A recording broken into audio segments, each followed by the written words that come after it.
Hello, wellness seekers, and welcome to the W Word, that's for wellness, with me, your host, Anna Whitehouse. Now, it's been a cracking season so far, quite the emotional journey in places. But our mission with this pod is to reclaim the word wellness, to sort of remove it from being a buzzword. And I'm joined by a woman who actually knows what she's talking about, Kimberley. If you'd like to give yourself an intro. I'm Kimberley Wilson. I'm a chartered psychologist, author of How to Build a Healthy Brain, and I'm here to bring the facts and the science. Which is what I need. We have had many celebrity guests, many body confidence heroes, but we've also had Busted's Matt Willis. That was fun. Mylene Klass talking about key wellness trends, like the really strange things that can be out there.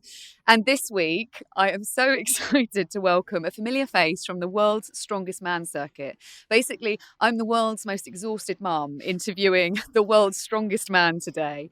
But before we crack on, I just want to say this podcast would not be possible without Arla LactoFREE, which is about giving you the inner strength to do what feels good for you. So you do you is our message. Now, you may want to wrap up a little bit for this episode because we're going to get a little chilly quite quickly. Get comfy while I introduce this week's guest. Yep, it is former world's strongest man and all-round sporting legend, Eddie Hall. Hey. I've been waiting to do that crescendo. Eddie Hall! Now, before we crack on, I just have to say, my dad did ask me to get your autograph. He's probably the world's weakest man. He would like to know if you could actually pick him up. I think you could, probably with your pinky. Probably with no hands. You never know. That's how strong he is. Thanks so much for joining us on this podcast. Now, I'm going to get quite punchy quite quick and just put 2020 on the table. How has lockdown been for you? Oh, geez. I mean, the lockdown's been a very weird one, I'm sure, for every one of us. But for me, I was very skeptical and quite scared at first, as I'm sure everyone was in the world. Wasn't quite sure where my career was going to go. I had a lot of TV shows sort of lined up, but they all got cancelled. And actually a big opportunity arose where I was going to fight a 7-foot, 30-stone guy from Iceland. So I signed that off. And then on the back of that, I've just been nonstop crazy with, TV interviews, radio interviews, podcasts, endorsements, and being pulled all angles, really. So lockdown has been probably the busiest time of my life. Can we just have a little moment for, just a day in the life of Eddie where you just have to sign off fighting a 7-foot Icelandic giant? Yeah, normal. Just an average day in the office. Yeah, sign that one off. But I suppose, how are you really feeling? Like that, you've talked about work there, but actually you mentioned that you felt a bit scared, and I think there's this misconception that you're the world's strongest man. Mentally you need to be the world's strongest man too. But how were you feeling throughout that period of lockdown? It was a worrying time. When it all properly kicked off, and the country went into lockdown, I was actually out in Sydney, in Australia, and getting all the news reports and the messages and people, my wife's telling me to come home, and we ended up cutting the trip short by about 10 days and getting an emergency flight back. And you got home and you're just in your house and literally you daren't leave, and it was that real. I mean, partly the media's fault, but that real scaremongering where you daren't speak to anybody, you daren't touch anything, daren't even go to the supermarket. And I've got to be honest, the tensions were high. There were quite a few arguments in the house because everyone was just on red alert and at each other's necks all the time. So it was really hard, especially those first couple of weeks. It was really, really tough. And then things started to bed down and you started to relax the situation, understand it a bit more. But I've got to say, it was very, very stressful, physically and mentally. Lack of sleep, getting very wound up, not eating right, not drinking right, not sleeping right. So yeah, it was not a good time. Well, it was like a big adrenaline rush at the first, where everyone was like, hands on deck, we can do this. And then there was just this massive crash. Correct me if I'm wrong, but there seemed to be like at the beginning. Think more cortisol, more stress hormones hitting really high levels, and then just the anxiety, exactly as you say, people not being able to sleep. And when you don't sleep, you don't recover very well, you feel anxious, you don't think straight, your moods are up and down, and you just don't have the resources to manage your everyday life as well as the additional stresses that come with being in a lockdown. So, I mean, you faced a lot of challenges in your life. I mean, some more physical than mental, maybe. Or maybe they're both interlinked. You're going to let me know along this podcast. But you hold the world record for deadlifting. Is that right? That's correct. Yeah. So can you tell us a little bit about your achievements? For anyone who doesn't know Eddie Hall, my dad will be very cross if you don't. Like, what have you achieved? Well, I started strongman at 19. I won England's strongest man at 22 years of age, the youngest person to ever win it. I won the UK strongest man at 23 years of age, youngest person to ever win it. And then I entered the world's strongest man at 24, nearly made the top 10, 25, I think just missed out in the final. And then 26, became sixth strongest man in the world.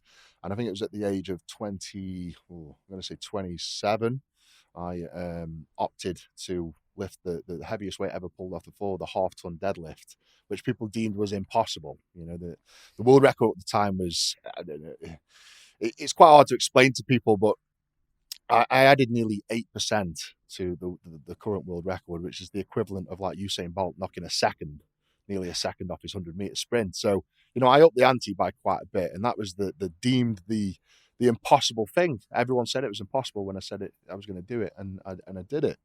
And then, of course, the ultimate in my career is I won the world's strongest man. So that was the pinnacle. That's like the. Can I ask what that does to you to have that label, the world's strongest man? Like, how do you take that in?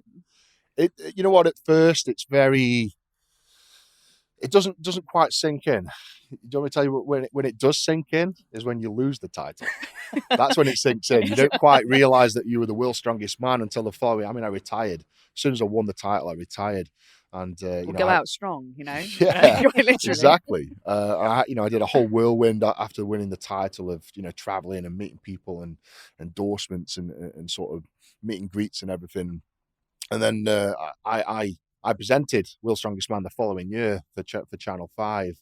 And it was very strange watching my title being handed to another person. That must have been really hard. And that's when it hit me. I was like, God damn it, I want that title back now.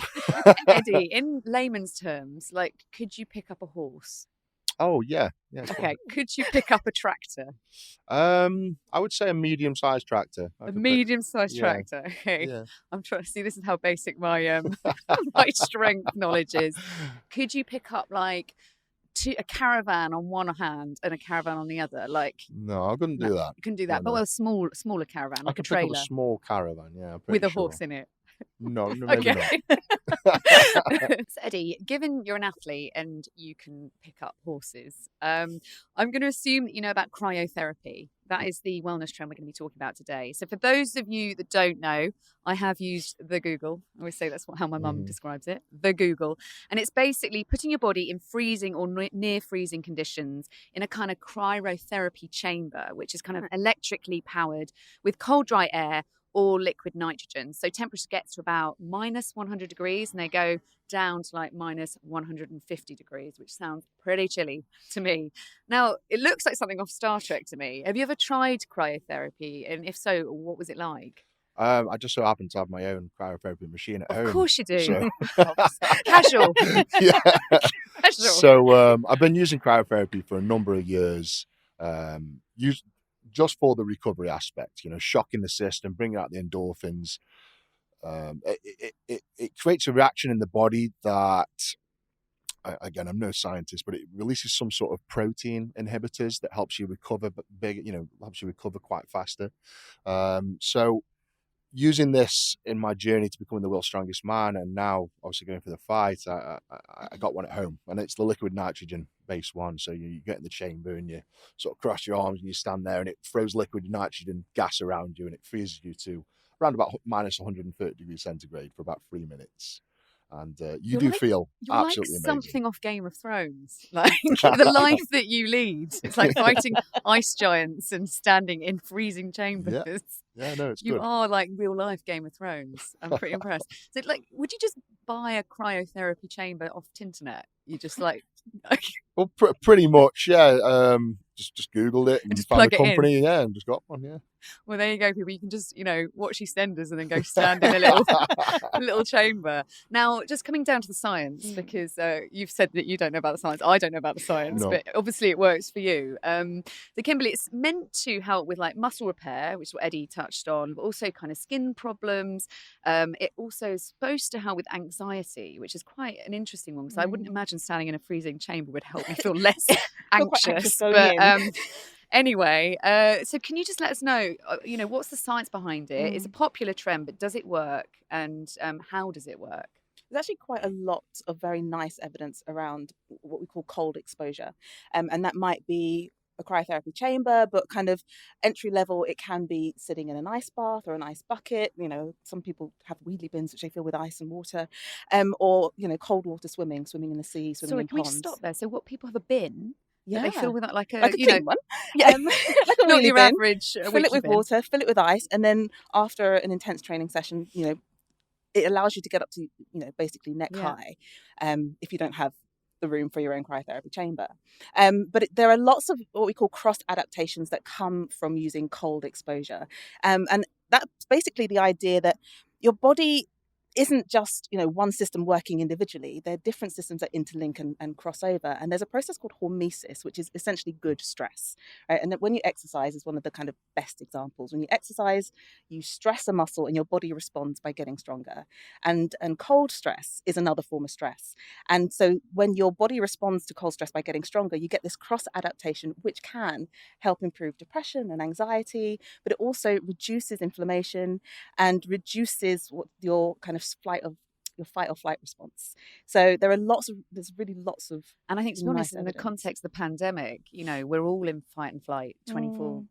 Apparently, there was that sense for a while. So I mean, but it not also everyone supports immunity as well. So cold exposure can increase what's called your cytotoxic response to your T cells, which are your body's innate cancer-seeking and killing cells. It upregulates that expression as well. So really, lots of people should be trying to get into it, even if it's just a cold blast at the end of your morning shower. Because that's actually something Matt Willis said, didn't he? He does that. Coming back to another episode.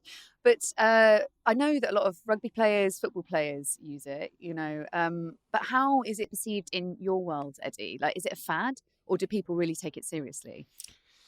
The thing is, with my world of strongman is, we're perceived as just big guys that go to the gym, lift weights, and then, we go to these competitions and win things. But there's so much more science behind it, especially at the top level. Like world's strongest man, especially the top 5 guys. They are full time. It's their sole purpose to train for a whole year for that one day of winning that title. So you do everything you can in your power to be the best, and it's these little percentages that add up. By stretching an hour every day, you're adding that 1% performance. By having physiotherapy, you're adding that 1% performance. By adding the cryotherapy, you're adding that 1%. So it's just another sort of aspect that you chuck in to make sure that you've got all those percentages adding up. And before you know it, you're doing all these little things and you're adding 10% to your performance, which makes you 10% stronger than the other guy. I've always traditionally, I prefer to do the hot and cold. So I prefer to do an ice bath and a sauna. That's my preferred method. But with how much training that I do and how busy I am, the cryotherapy is such a convenient way of I finish my training session. So usually in the mornings I do a 3-hour weight session. I'll jump in my cryotherapy machine, chill off for 3 minutes, have my dinner, and then it's proven as well, when you get really cold and then when you get really warm, it makes you sleepy. So I'll have my dinner and then I'll get in my bed, cover up, and as I'm warming up, I'll just nod off. So, and it's perfect because I like to have a nap in the afternoon. You're making it sound really relaxing, other than 3 hours of lifting. I mean, it's great, yeah. It's super relaxing. But that's my way of, it's like my way of getting the cold treatment in. And by the time I have my dinner, I'm just in a nice place so I can jump in bed, fall asleep, have a couple hour nap, and then I'm up again and then out doing my boxing training, whatever, in the evening. So it's, again, it's all these little things. So I don't think they're a fad. If I think it's adding 0.5% to my performance, I'll do it. And that's how a serious athlete's got to take it. But it can't have all been sort of plain sailing in terms of your training, etc., both mentally and physically. Like, have you had injuries along the way that set you back, and how have you overcome them? Yeah, injuries are part and parcel of strongman. It's always said if you turn up to a competition not injured, then you haven't trained hard enough, and that, you know, that's usually the truth. Injuries are rife. You know, I've currently got a bicep that's dangling from my shoulder, so I've got no bicep there at the minute. Can we just paint the picture for the listener right now? Like Eddie's showing us his bicep. It's There's a the size massive- of my head. It does look actually like it's a Game of Thrones tattoos One's across it. attached, so that's a normal bicep, Okay. and then that one's detached. So there's like a big gap at the top there. Wow. So I've ripped my bicep off the bone, which is then reattached on another Sorry, part can we of the just muscle. say that again? Ripped my bicep off the bone, yeah. Are you going to need surgery for that? Because it was muscle torn away from the tendon, Okay. I can't repair it, so that's for life now. So Okay. we've got they call it a monocep now. It's just got half a bicep. Monocep. Yeah, but it's still strong. So you know, it's just a sort of superficial thing. So it's not too bad. But is that not going to affect your performance in terms of the fight? No. No. No. Completely fine. Iceland's going down. It is going down. What else have I done? Yeah, I dislocated my hip at the sort of back end of 2017. My hip came out the socket doing some squatting. I had to have that sort of put back in, and obviously the rehabilitation on the back of that was horrendous. You know, I've had lots of detached tendons and ligaments in my fingers from picking objects up. Loads of quad, glute, hamstring tears over the years. How do you prevent yourself from overtraining, or you know, is it? I feel like strongman is overtraining. Like, how do you hold that balance between? That's exactly it. In strongman, I don't think there is such a thing as overtraining, just under recovering. So then that's the attitude we have to have. We have to train until literally we're passing out, we're throwing up, you can't do another rep. But it's what you do after that to get yourself ready for the next session. That's the important stuff, and that's what people in the gym don't quite grasp. Is, you know, I'll be brutally honest. I could go to the gym and there'd be people in the gym training harder than me, but they won't be going away and eating right and sleeping right and doing the hot cold and the physiotherapy. And that's where I won the World's Strongest Man, was the recovery side of it. Wow. I mean, I'm kind of in on whatever you've said there. Like, it sounds great. But I do want to know, have you ever had a ridiculous accident? Like, you know, like you're talking about picking up big weights and stuff. I mean, I dislocated my shoulder putting a sock on once. Wow. Yeah. Horrendous. Don't. This is Eddie. I'm taking the mickey bit there, but I bet that was really bad. Eddie, this is a safe space. We can all bring our things. I suppose the other side of it is, you know, you've had a lot of, you know, physical issues, you were saying. I don't know how, maybe issues is the wrong word. It's part of the job, isn't it? You know, it's always going to be a good day in the office. You might just, you know, your hip might just pop out doing a lift. But how have you felt about opening up about your mental health? Like, do you speak openly about it? Because the two are quite interlinked, right? Yeah, of course. I think mental health's a very important thing of sport. You know, if you haven't got that mental attitude to be the best, then you're never going to be the best. For me, I actually suffered with quite a bad bout of depression in my younger years, which led to me to being expelled from school. I was actually on the GB swimming squad when I was a teenager, and that led to me being thrown off the squad, and life took a big dip, you know, really bad. And for me, I went to the gym one day and I just came out the gym and I felt good about myself, and then I realized that sport and working out was my void filler. That was my sort of trigger to release those endorphins and feel better about myself. So that then became my obsession, to sort of fill that void and fix that mental health problem, and become obsessed with weight training and becoming the world's strongest man. Although it be a massive goal, it was actually a big fix for me. And I'm not saying it fixed my mental health. And, you know, I still have problems now and again. But it was my way of managing it. It's probably a better way of putting it. It's my way of managing mental health, is going to the gym, working out, and then I feel better about myself for the rest of the day or the rest of the week. You know, so it's a big part of my life. I think it helps hugely hearing, you know, on a serious note, from the world's strongest man actually saying mentally you don't always have to be strong, and acknowledging that is important. So Eddie, we've talked a fair amount about the sort of physical side of it and touched on mental health, but how they both come together in that kind of, well, under that wellness umbrella. Like, are there any practices other than a cryotherapy chamber, casual, that you implement in your sort of day-to-day life that have really helped you not just be the world's strongest man, but like a healthy man? Day-to-day life. I mean, diet for me is a big one. You know, eating right. If you're not eating right, then in general, for me, you start to fall inward. You know, you sort of getting those bad habits. You start feeling tired and not quite performing. And then if you're not performing well, that plays on your head. It's a vicious circle. It only takes one thing to fall through for me, and then everything else just sort of just follows suit. So day-to-day life, it would be just keeping a good balance of everything. You know, the diet, the sleep, the family time, the quiet time as well. You know, I like to spend at least an hour a day stretching, but that's actually my me time, is when I'm stretching. You know, when I'm counting the seconds down, doing my hamstring stretches and everything else. That is my time to sort of compute what's going on that day, what's going on in my life, and have a bit of me time. I know that's No, well, should we just call it muscle meditation? muscle meditation. Should we just a great way of doing it? You know, we're trying to reclaim the W word here, but you know, Kimberley, you can tell me to not start making up new fads, but I think you can coin that one, have that one on me, Eddie. Okay. I kind of wanted to talk to you about, actually, no, before we go on, I want to know two things, like the kind of food that you eat. So, what would an average dinner look like to you if you're thinking about how you eat and being careful? What would it look like? So obviously, me being a bigger guy, I'm just on the other side of 26 stone at the minute.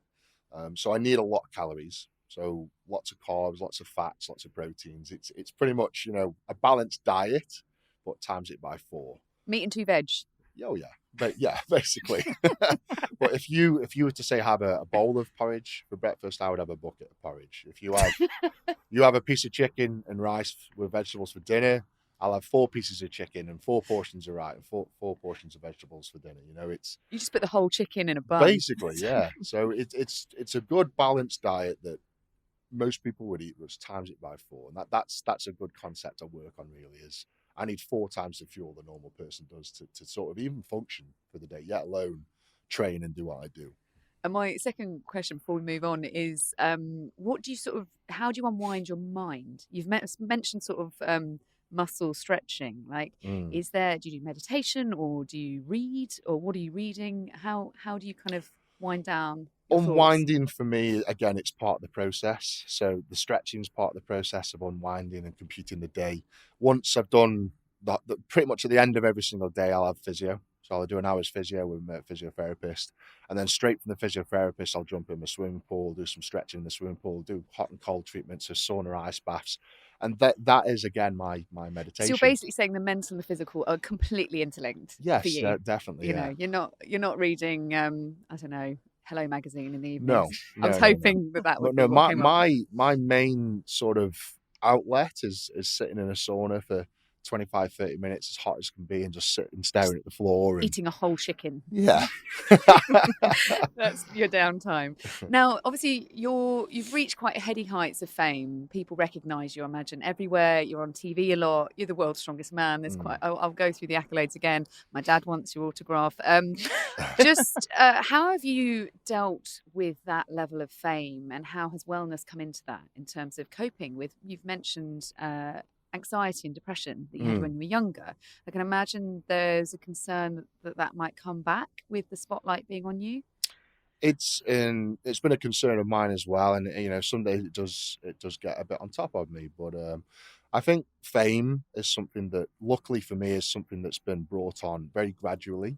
I've been I won the UK Strongest Man back in 2011, so I've been pretty much in the limelight more and more and more each year. So it's not like, for me, it's not like I've won Big Brother overnight and become some phenomenon. It's something that I've built on over the years. And, the first year I won UK Strongest Man, I was somewhat of a local celebrity. The second year, a bit more national. The third, fourth, fifth, sixth year. By the 6th year, I'm like, everyone knows me. And then when I won the World's Strongest Man, and I started getting on the big TV shows and the big interviews and everything, it becomes somewhat of a household name. And I can't even go to the supermarket now without, literally, if I go in the supermarket for 10 items, that would take me an hour, because I've got grandmas and kids and asking for pictures and autographs. But is that nice, or is that anxiety inducing? It is nice in some ways, but it's got to the point now where I've had to hire quite a team around me. So I've got PAs and people to run and do shopping for me and do errands for me, because I just simply can't do these tasks anymore. You know, even driving around, I have to get someone to drive me places because I just get hassled. I can't park my car without being attacked by, kids and autographs and whatever. I see it as, it is part and parcel of becoming, that person that I suppose I want to be. I want to be the sort of Muhammad Ali of the world. I want to be that inspiring person to give back to the community in that way. But it has got its stressful times with it. And I suppose I've just found my ways of dealing with it over time. I've been quite lucky. It's been very gradual, as I say. Can I ask, I wonder what you represent to people, because I think there's something really quite symbolic about even the title World's Strongest Man. I wonder what kind of messages you get from people about what you represent to them. It's very commonly about mental health. I'm very open about mental health, about all the struggles I've had over the years, and how I used the gym and my goal in life as a tool in mental health, and that in itself has inspired people to realize that everyone's got a fix. I'm not saying you can cure mental health. I don't think you can ever cure mental health, but I think everyone has got a fix. There's something to help manage it. To help you live with it. Live with it, yeah. And I'm very open about that. And my fix was setting goals and chasing these ridiculous dreams. And that was my fix. And I suppose I'm living proof. People forget, probably less than 5 years ago, I was working under lorries, fixing trucks. And now, I'm in a position where I am where I am, and it's done through hard work and dedication. I suppose that's a good example for everybody. To know what that 13-year-old boy who was diagnosed with depression back then would think, sitting here listening to you speak. I think often it's easy to forget. The actual journey isn't all the accolades. Yeah. I suppose that's my question is, wellness is often just kind of seen as this fad, perhaps, or it's just like, that's a whole industry that's not really relevant to me, perhaps, or it's quite feminine, perhaps.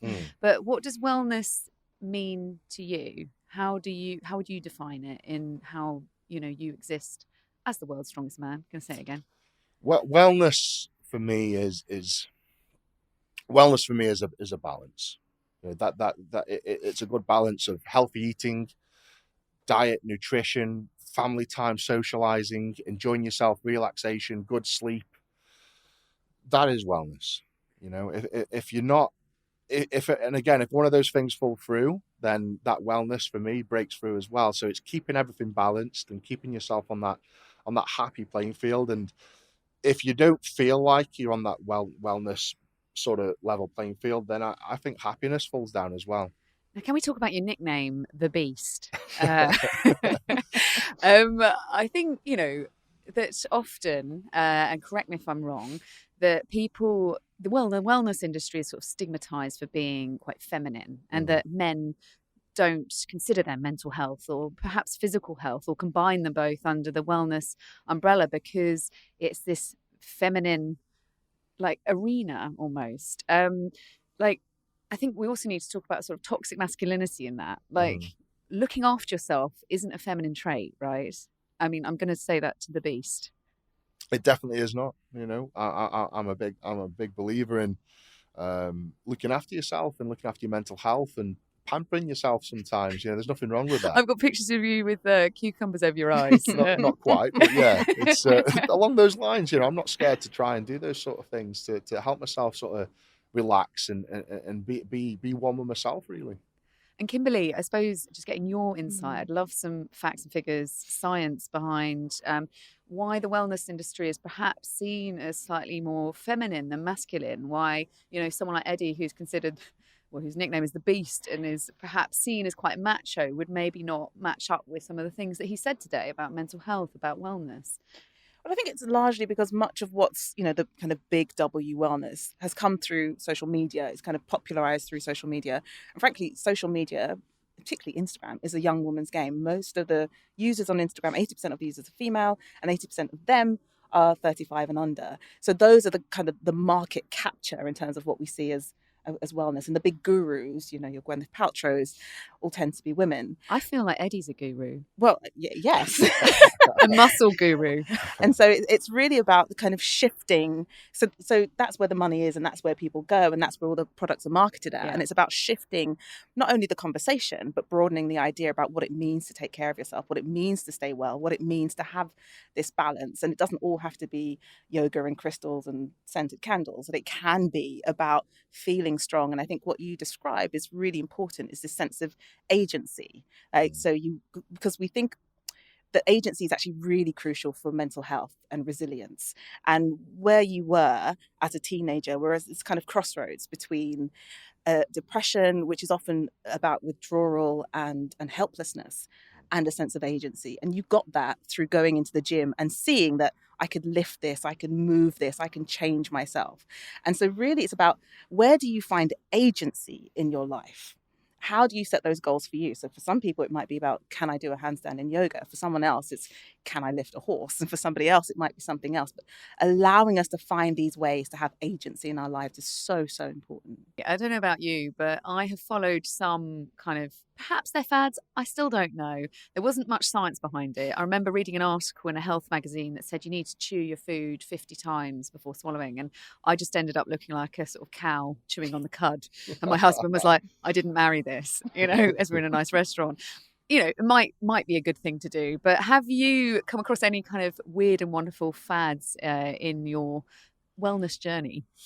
I'm sure I have, and I'm sure there's thousands, but the only thing that sort of springs to mind is I've got a pal called Ross Edgley, and his fad was to go and spend a number of days or months with someone called the Marathon Monks, and that was to give him purpose in life. So the Marathon Monks get up every single day and they'll go run a marathon through the mountains, and they'll meditate under cold waterfalls and eat nothing but clean foods. And I think some of them do 1,000 marathons for 1,000 days. And there's he said, on these routes, you'd find gravestones across the route where these marathon monks have literally been doing it for hundreds of years, and they just drop dead and they're buried where they die. And that doesn't sound like wellness. And he was saying how he incorporates this into his day-to-day life of you cannot be happy unless you've earned your happiness. And that was his sort of fad of he's got to work hard every day or he can't be happy. And I thought that was a very strange, but I sort of connected with him a little bit. It's you know what, you're right. Happiness isn't just given, it's earned. Sounds intense, guys. So Eddie, we've talked about strength in terms of physical strength, but can we talk about inner strength? Words like resilience, which I think often don't get brought into the mental health discussion, because we always think mental health is a bad thing, almost like it's depression, it's anxiety. But actually, resilience is a very big part of it too. Would you agree? 100%. Resilience is that's why we're all still here. Resilience. We push through problems, we push through mental health issues, we push through day-to-day life, and being resilient is one of my biggest features, I believe, is being able to push through boundaries and pain boundaries, mental boundaries, and to get where I'm going. So resilience is, it's a huge part. Were there any points where you just thought, I can't do this anymore, I just want to give up? Can you describe if that did actually happen? There have been points in my career where, I've been thinking to myself, you get so far, and I think one of the worst experiences of my life was at 2016 World's Strongest Man.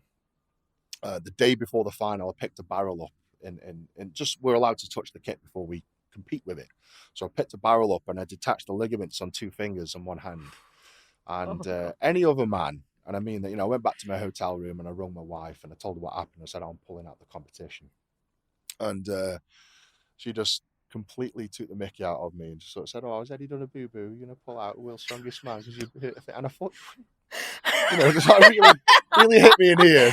But I thought, you know what, you're right. And I went back out to the yard where I bust my hand and I said to the right, I'm back in now. And I competed World's Strongest Man with literally 1 hand. And I was the 3rd strongest man on the planet. And I'll never forget, the whole way through the competition, every time I was just about to do an event or finish an event or even in the event, I was like, I just want to go home. I just want to go home. I just want to be at home, just sit down, get my hand in a bucket of ice, and just relax for a month. But I didn't, and I pushed on and pushed on and pushed on, and again, I was the third strongest man on the planet with one hand, and that for me was one of the toughest moments of my life. And I'll never forget when it aired on TV in one of the events, and I'm lifting this big axle above my head and pressing it above my head, and one of the reps, you just see tears coming down my eyes because I was in that much pain, but I just carried on, and that for me was one of the toughest moments of my life. Definitely don't try that at home, No. guys. We should do a little. That's amazing. I mean, your family must have been really, I don't know, it must have been quite painful to watch. Yeah, it was painful for me to watch back. Yeah, And it actually hurt you. It hurt, and the thing was, I did it before I had to do 14 events. So, the extra damage that I did to my hand, basically my hand was rendered useless for about 6 months. I had to have all these surgeries to sort of bring it back, and it was a very silly thing to do, but I'm glad I did it because it taught me a lesson. I just wonder whether you're grateful to your wife for what she said on the phone or not. I am grateful, because I think if I'd have come back home and sat back and then watched it back at Christmas and watched someone else get that third place spot, then that would have hurt me even more, I'm sure. So sometimes a bit of resilience and pushing through those barriers is worth it. Eddie pulled a boo-boo. That's exactly what she said. That's going to be your memoir. But, can you actually build that kind of inner strength? Can you build that resilience? Because the image I have in my mind is of that young boy who went to the gym for the first time and felt a little bit better.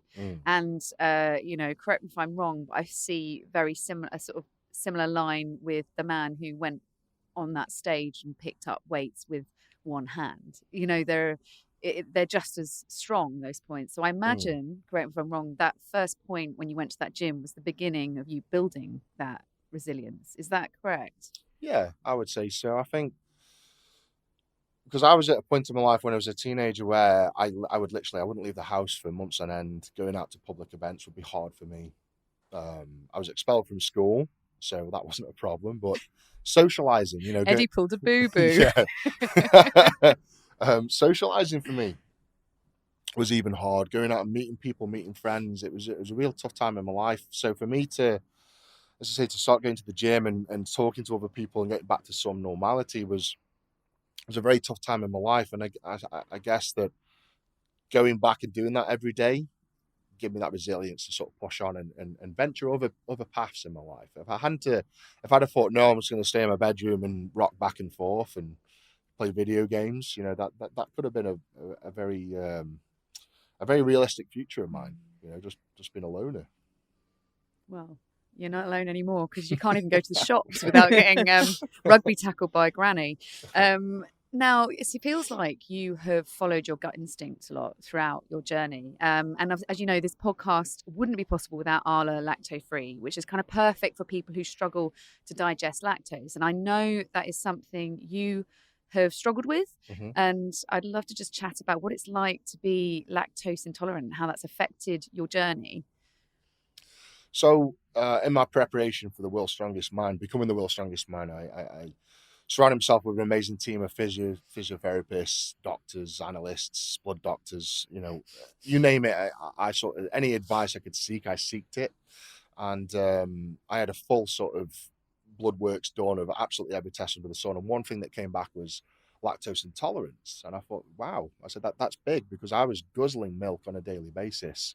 And, the doctor explained it to me that not only is it creating inflammation in your gut, that then creates inflammation in your whole body. So it was really throwing my whole body out of sync and really making my recovery suffer. So I took the lactose out of my diet quite heavily, and the change within 2 weeks was absolutely phenomenal. The joints felt better, my knees felt better. I was able to digest my food better, so I had more energy. So it really made a big change in my sort of lead up to becoming the World's Strongest Man. And I'm very, very grateful to the blood doctor that pointed that out to me, and I was able to make just that little simple switch to lacto free and cut the cheeses out a bit more and stuff. Don't get me wrong, I still have the odd bit of butter and cheese and whatever, but if I can consciously make the decision to ask for lacto-free and buy lacto-free, I will. Yeah, I think a lot of people are living with lactose intolerance without realizing it. And I think I was the same. And when I was sort of diagnosed with it, you suddenly then start feeling a bit more like a well-oiled machine. And you're like, oh, that's why I was a bit grumpy, or that was why I was always feeling a bit sort of discontent, perhaps, with my body. And that's the inside, not the outside. Yeah. totes body confident. But can we talk about gut instinct? Like, when was the last time you followed your gut? Because they're very intertwined. We'll come to Kimberley in a minute just to talk about the science behind it. But have you followed your gut throughout your career? And yeah, when was the last time you did follow it? I'm usually a guy. I usually follow my gut. You know, if I've got a gut instinct, I'll definitely go for it. I'll give you an example where I didn't follow my gut, and you know, mistakes were made. Was going into competition and write down sort of what lifts I'm going to do. So in competition, you do increments. So you write a weight down, and then you go up in weight as you get further in the competition. And I was persuaded by a TV producer to change that. And because of that change, I ended up not hitting a world record, which I did time and time again in training. And I said straight away after, I said, I wish I just followed my gut instinct and told you to F off and leave me to it. So that was one time where I didn't follow it, and it messed me up. So yeah, I'm definitely a gut instinct kind of follower guy. Follow the gut. Yeah, now, follow the gut. Now for the science bit. So is it sort of a myth that their gut is linked to, like, a healthy gut is linked to kind of having quite, I suppose, clarity of mind? Can you tell us a little bit more about the science around gut instinct, and how it impacts your body as well? I mean, that's like a whole dissertation. Yeah. I want 15,000 words by the end of the day. I mean, there are lots of relationships between the gut and the brain. We talk about the gut-brain axis, and that's both direct, mostly through a nerve called the vagus nerve, but also indirect through your gut microbiome and its metabolites. So the kind of compounds that your gut microbiome create when they digest your food, which includes hormones, it includes vitamins, it includes compounds that can cross over into the brain and help reduce inflammation in the brain. So there are lots of these relationships between having a healthy gut, having good all over physical health, but also having good brain health as well. It just made me, I don't know about you, it just made me feel really tired. Like, fatigue was something when I found out that I was sort of lactose intolerant. What is, I've seen this out there, what is leaky gut syndrome? Like, that sounds horrific.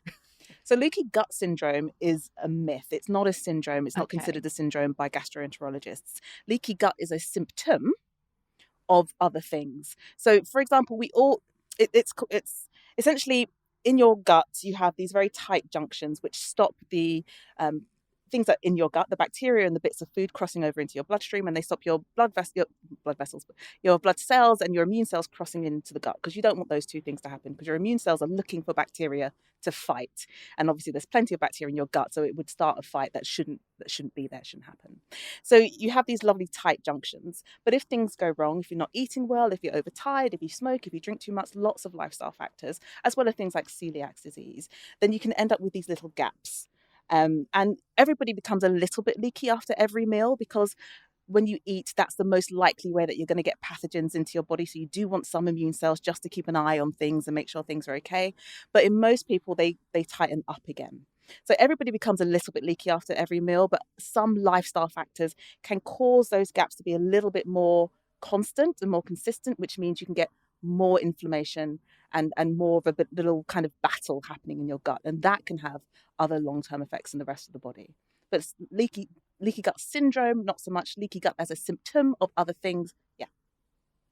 Because when you obviously realised your lactose intolerance, and then you sort of realised there was a change in your body, that was kind of a small sort of shift towards, I imagine, the middle of your career. But when you started out, I haven't seen pictures of you age 13, but I imagine you didn't look like you do now. Is that right? Not quite. No. How did you look then? Like, in terms of how did you get to the point of being the world's strongest man? Were you always quite strongly built? Were you strong, or did you have to really work at that with diet and wellness? I mean, obviously, I had to work very hard with diet and wellness. Yeah, I mean, that's did you wake just up one like? morning. Did it just happen to you?